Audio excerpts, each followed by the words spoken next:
اللہ چاہتا ہے کہ یہ بندہ اس رینک تک پہنچ جائے. اللہ اس پر آزمائش بھیجتا ہے تاکہ میرا بندہ صبر کر لے تو اس کو وہ مرتبہ عطا ہو جائے. ہائے ہائے، یعنی آزمائش مجھ پر میرے رینک بلند کرنے، میرے درجے بلند کرنے آئی، اور ہائے میری بے صبری کہ میں نے وہ سب ثواب ضائع کر دیا. نہ کریں میرے پیارے اسلامی بھائی. مشکلیں آتی ہیں. اچھا پھر پتہ ہے پرابلم کیا ہے؟ ہمارا ایک اور بڑا ایشو ہے، ہم کسی کو مسکراتا دیکھتے ہیں، کسی کو اچھے کپڑے دیکھ لیتے ہیں، کسی کی بڑی گاڑیاں دیکھ لیتے ہیں، کسی کا بڑا گھر دیکھ لیتے ہیں، ہمیں لگتا ہے یار یہ کتنا مزے میں ہے یار، میں ہی اکیلا پریشان ہوں. یہ آپ کی بھول ہے. ایک بات یاد رکھیے گا، زندگی کی گاڑی مسائل کے پہیوں پر ہی چلتی ہے. امیر کے مسئلے اور ہیں، غریب کے مسئلے اور ہیں. شہرت جس کو ملی ہے نا اس کے پرابلمز اور ہیں، جو غیر معروف ہے اس کے پرابلم اور ہے. زمانے میں ہر کسی کو کچھ نہ کچھ ایشو ضرور ہے. یہ نہ سمجھے کہ یار یہ اتنا مسکرا رہا ہے، کیا پتہ اس مسکراہٹ کے پیچھے کتنے دکھ چھپائے بیٹھا ہے. آپ یقین کریں، بلیو کریں، ایسا نہیں ہے کہ سب لوگ 100% خوشحال ہیں. پرابلم سب کے ساتھ ہوتے ہیں. ابھی میں کیا کیا بتاؤں آپ کو، ہمارے پاس تو لوگ دعائیں کروانے آتے ہیں نا، ایسی پرابلم بتاتے ہیں کہ پیروں سے زمین نکل جاتی ہے. بعض اوقات ہم اتنے بڑے گھر میں جاتے ہیں، اس کی گاڑیاں کروڑوں روپے کی کھڑی ہیں، ان سے ملاقات ہوئی، وہ کہتے ہیں حضرت آپ سے الگ سے دعا کروانی ہے. جب وہ بیچارہ اپنا مسئلہ بتاتا ہے نا، ہمیں لگتا ہے یار ہمارا تو غم ہی کچھ نہیں ہے، یہ کتنی بڑی آزمائش سے گزر رہا ہے، کتنی بڑی پرابلم سے گزر رہا ہے. میں آج کی آپ کو مثال دیتا ہوں. ایک ہمارے بہت اچھے بھائی تھے، آج سے کچھ عرصہ پہلے انہوں نے ہمیں ایک ماشاءاللہ پراپرٹی دعوت اسلامی کے لیے بچیوں کے مدرسے کے لیے دی، اور اس کے چند دنوں بعد ان کا وصال ہو گیا. ان کو بیچاروں کو کینسر تھا. میں ان کے گھر پہ دعا کرنے گیا. ان کے بیٹے نے مجھ سے جب گلے لگا نا تو بیٹا رونے لگا. اچھا میں سمجھا کہ بیچارہ اپنے والد کو یاد کر کے رو رہا ہے، ظاہر ہے 16 دن پہلے انتقال ہوا. اندر گئے، دعا کی، اس کے بعد میرے کان میں کہتا ہے کہ عبدالرحیم بھائی اس وقت میری زوجہ ہاسپٹل میں ہے. میں نے کہا کیا ہو گیا؟ کہ میری وائف کو بلڈ کینسر ہو گیا ہے. والد کا کینسر میں انتقال ہوا ہے. اللہ نے بڑا نوازا ہے ان کو، جیولرز ہیں. لیکن میں یقین کریں، میں آپ کو سچ بتا رہا ہوں، میں گاڑی میں بیٹھ کے میں بھی رونے لگا، کیونکہ وہ بندہ جب مجھے چھوڑنے آیا نا پھر میرے گلے لگ کے رو رہا تھا. میں سوچنے لگا یار کتنا دکھ ہے لوگوں کو، اللہ نے کتنی بڑی ہم پر مہربانیاں کی ہیں. اگر مجھے کوئی بڑی بیماری نہیں ہے، میرے بچے میرے ساتھ ہیں، میری فیملی میرے ساتھ ہے، نہیں چاہیے یار دنیا کے سارے اللہ تللے نہ ملے اتنی ساری لگژریز، صحت سے بڑھ کے کچھ نہیں ہے، مگر ہمیں اس کی قدر ہی نہیں ہے، ہمیں اس کی کوئی اہمیت کا اندازہ ہی نہیں. پوچھو ان سے، کروڑوں روپے ہیں مگر علاج نہیں ہو پا رہا، ڈاکٹر بعض اوقات مایوس کر دیتے ہیں. کتنا تکلیف میں ہیں لوگ، اور ہم ہیں کہ چھوٹی چھوٹی باتوں پر بے صبری. صبر تو کریں، اللہ کی رضا پر راضی تو رہیں. میں نے آپ کو خاندان نبوت کا واقعہ سنایا، ارے کھانے کو کچھ نہیں ہے مگر شکوہ نہیں ہے. کاش یہ بات ہمیں سمجھ آ جائے اور ہم ہر حال میں اللہ کا شکر ادا کرنے والے بن جائیں. اور ایک اور میں آپ کو بات بتاؤں، ہم جو دنیا والوں کو بتاتے ہیں نا ہوتا کچھ نہیں ہے اس سے.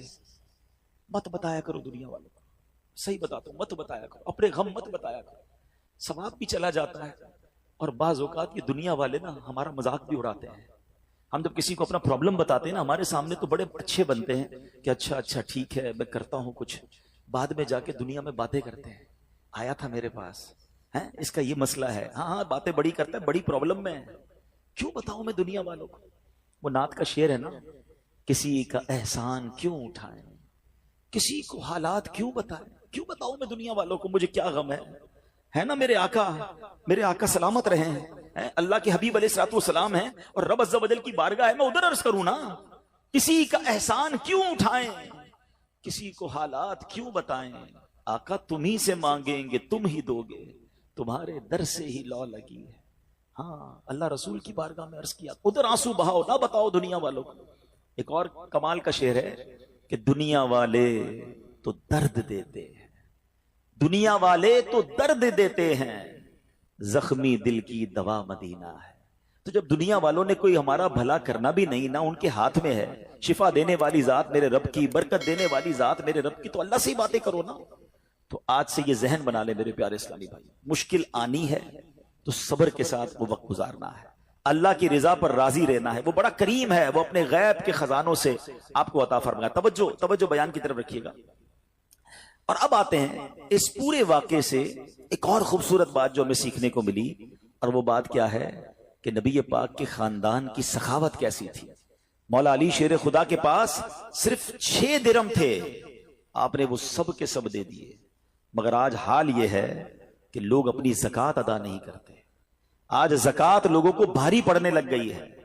جب کیلکولیٹ کرتے ہیں کہ جناب کروڑوں روپے زکوٰۃ، تو اس کے بعد ان کو بھاری لگتی ہے. نہ کریں ایسا.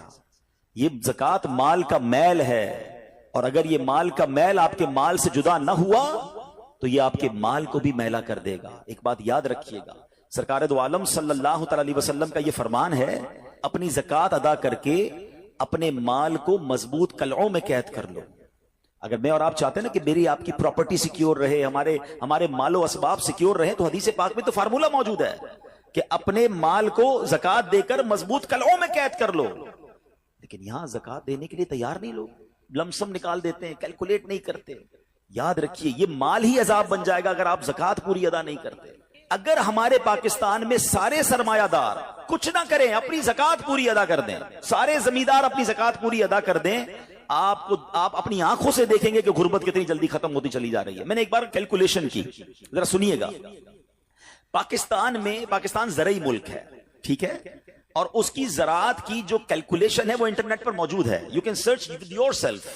آپ چیک کر لیں کہ 2023 میں پاکستان کی ٹاپ 20 کراپس کون کون سی ہوئی ہیں، آپ انٹرنیٹ پر خود ڈھونڈ لیں، آپ کے سامنے اس کراپ کی کیلکولیشن بھی آ جائے گی کہ اتنے ملین ٹن، اتنے جناب کروڑ کے جی جو ہے وہ گندم ہوا، تو کاٹن ہوا، تو فروٹس ہوئے، تو شوگر ہوئی۔ پاکستان کو اللہ نے بڑا نوازا ہے۔ شریعت کا حکم کیا ہے؟ جس اللہ رسول کی ہم بات کر رہے ہیں، جس اسلام کو ہم نے قبول کیا ہے، شریعت کا حکم یہ ہے کہ اگر آپ کی فصل اگتی ہے تو اس فصل میں اگر بارش کا پانی ہے اور آپ اپنا پانی پرچیز نہیں کر رہے اور صرف بارش سے آپ کی فصل اگ رہی ہے، تو جتنی فصل اگی 10% عشر کیا کہتے ہیں 10ویں حصے کو، وہ آپ نے نکال دینا ہے اللہ کی راہ میں، وہ غریبوں کا حق ہے، وہ زکات ہے زمین کی۔ اور اگر آپ پانی ٹیوب ویل وغیرہ سے لیتے ہیں، پیسوں سے خریدتے ہیں، تو 5%۔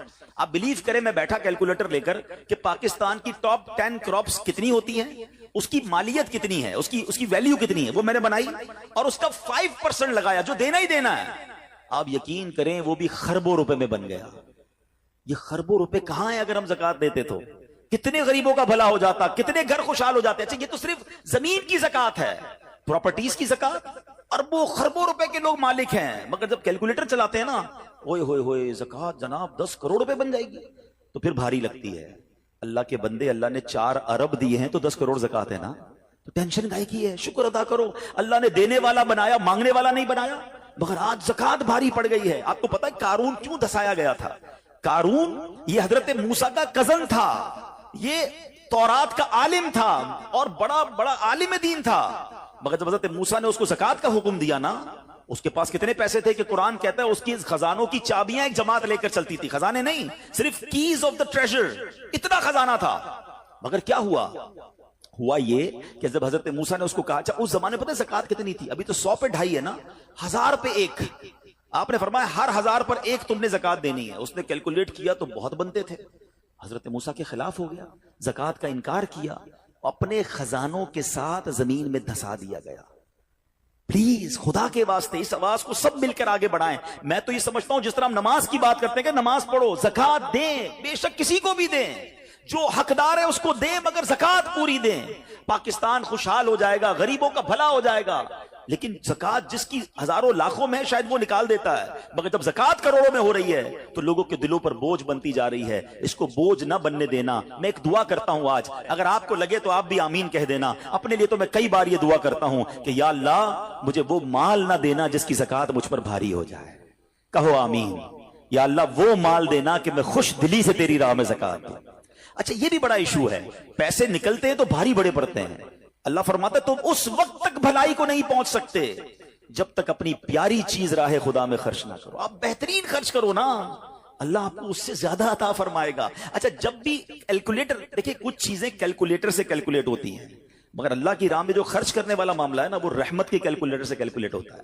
وہ میرے اور آپ کے کیلکولیٹر سے کیلکولیٹ نہیں ہوگا۔ آپ حساب کریں گے کہ یار مولانا صاحب کہہ رہے ہیں اللہ کی راہ میں خرچ کرنے سے مال کم نہیں ہوتا، کروڑ روپے ہیں، 2.5 لاکھ زکات دوں گا تو 97.5 بچ گئے، یہ تو کم ہو گئے۔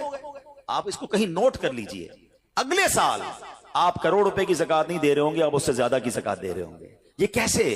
جو بھی زکات دیتا ہے آپ اس کو پوچھ لیجئے، ہر سال اس کی زکات بڑھتی ہے۔ کیوں بڑھتی ہے بھائی؟ زکات تو پیسے کم ہونے چاہیے تھے۔ نہیں جناب، یہ میرے نبی علیہ الصلوۃ والسلام کا وعدہ ہے۔ ویسے تو میرے آقا جو فرمائے حق ہے، مگر اس حدیث میں اللہ کے رسول علیہ الصلوۃ والسلام نے قسم اٹھائی۔ آپ فرماتے ہیں میں قسم کھا کر کہتا ہوں اللہ کی راہ میں خرچ کرنے سے مال کم نہیں ہوتا۔ تو پھر تو لاک کر دو نا، پھر تو سمجھ جاؤ کہ جب نبی پاک قسم اٹھا کر فرما رہے ہیں. اچھا پھر آپ سب کو دیکھ لیں, جو بانٹ رہا ہے نا ہم ہر سال اس کا بڑھتے ہوئے دیکھ رہے ہیں. کم نہیں ہوتا. یہ بے وقوفی ہے جو یہ سوچتا ہے کہ یار دے دوں گا تو کم ہو جائے گا. نہیں. اور پھر میں آخری بات کر دوں اپنے بیان میں, جو ایک اور ایشو جو بہت بڑا ہم دیکھتے ہیں, ایک تو زکوٰۃ پوری دینی ہے اور انجوائے کر کے دینی ہے, خوش دلی سے دینی ہے, مزے لے کر دینی. یہ نہیں کہ دل پر بوجھ, یار کیا کروں 1 سال ہو گیا اب تو زکوٰۃ دینی پڑے گی. نہیں, یہ نہیں. دو اور انجوائے کرو, اللہ کی راہ میں خوش دلی سے دو. ایک واقعہ سن لیں, بات اور کلیریفائی ہو جائے گی. حضرت ابو جعفر اپنے زمانے کے بڑے ابدال ہیں. ان کے گھر میں ایک فقیر آیا تو انہوں نے اپنی زوجہ کو کہا کہ اپنے پاس کیا ہے دینے کے لیے؟ کہ حضور صرف 4 انڈے ہیں گھر میں, nothing else, 4 eggs only. کہا یہ چاروں ہی دے دو. ایمان اور عقیدہ اور بلیف دیکھیں, چاروں دے دو. چاروں دے دیے. تھوڑی دیر بعد دروازے پر دستک ہوئی, دیکھا تو ایک بندہ ٹوکری لے کر آیا. کہا کیا ہے؟ بیگم سے پوچھا. کہا آپ کے دوست نے انڈے بھجوائے ہیں. کہا کتنے آئے ہیں؟ کمرہ صاحب ذرا سنیے گا, کتنے آئے؟ تو کہا کہ 30 آئے ہیں. کہا 30 کس حساب سے آئے؟ ہم نے تو 4 دیے تھے نا. اب ایمان, ان کا عقیدہ اور ان کا بلیف دیکھیں. کیا 4 دیے تو 40 آنے چاہیے تھے. ایک کا 10 اللہ کا وعدہ ہے نا. تو کہا حضور آئے تو 40 ہیں مگر 10 انڈے ٹوٹے ہوئے ہیں. تو آپ نے اپنی زوجہ سے پوچھا کہ سچ بتاؤ جو تم نے 4 دیے تھے اس کی کنڈیشن کیا تھی؟ کہ حضور بات یہ, جب میں نے 4 دیے تھے نا اس میں بھی 3 ثابت تھے, ایک ٹوٹا ہوا ہی تھا. یہ فارمولہ آج یاد کر لو, پورے دو گے پورے ملیں گے, ٹوٹے دو گے ٹوٹے ملیں گے. اب آپ چیک کیجئے کہ جب اللہ کی راہ میں خرچ کرنے کی باری آتی ہے, میں اپنا مال دل سے نکلتے ہوئے دکھ ہو رہا ہے یا خوشی ہو رہی ہے, بہترین دے رہا ہوں یا بچانے کی کوشش کر رہا ہوں. ہمیشہ یاد رکھیں, ہم اللہ کی راہ میں خرچ کرتے ہیں, ہمارے پیسے نہیں پہنچتے وہاں پر, وہاں نیت پہنچتی ہے. اب مجھے بتاؤ نا یار, ہم اپنے لیے خرچ کرتے ہیں بہترین کھانا, بہترین لباس, اور غریب کو دینا ہے تو بچا ہوا لیفٹ اوور. اب اچھا اب میں کہتا ہوں 100 بندوں کو نہیں کھلا سکتے, نہ کھلائیں, 2 کو کھلائیں, اچھا کھلائیں, کوئی بات نہیں. آپ کسی کے دل میں خوشی تو داخل کریں. اپنے گھر والوں کے لیے لباس خرید لیں, 2 غریب بچوں کے لیے ویسا ہی لباس خرید لیں, پھر دیکھیں آپ کو کیسی برکتیں ملتی ہیں. تو ہمیں اس بار یہ ایک انداز اختیار کرنا ہے کہ ہم نے اللہ کی راہ میں بہترین خرچ کرنا ہے. اس کو ہمیں غلطی کیا کرتے ہیں, فطرے کی. جو فطرے کی جو بات ہے اس میں آپ کو ایک بات بتاتا ہوں. فطرہ حدیث پاک میں 4 قسم کا بیان ہوا ہے, گندم کا, جو کا, کشمش کا اور کھجور کا. ٹھیک ہے, لیکن ہم بچپن سے سن رہے ہیں, جب بھی فطرے کی باری آتی ہے ہم پہلے 50 روپے تھا وہ دے دیا, 100 دے دیا, 200 دے دیا, 300 دے دیا.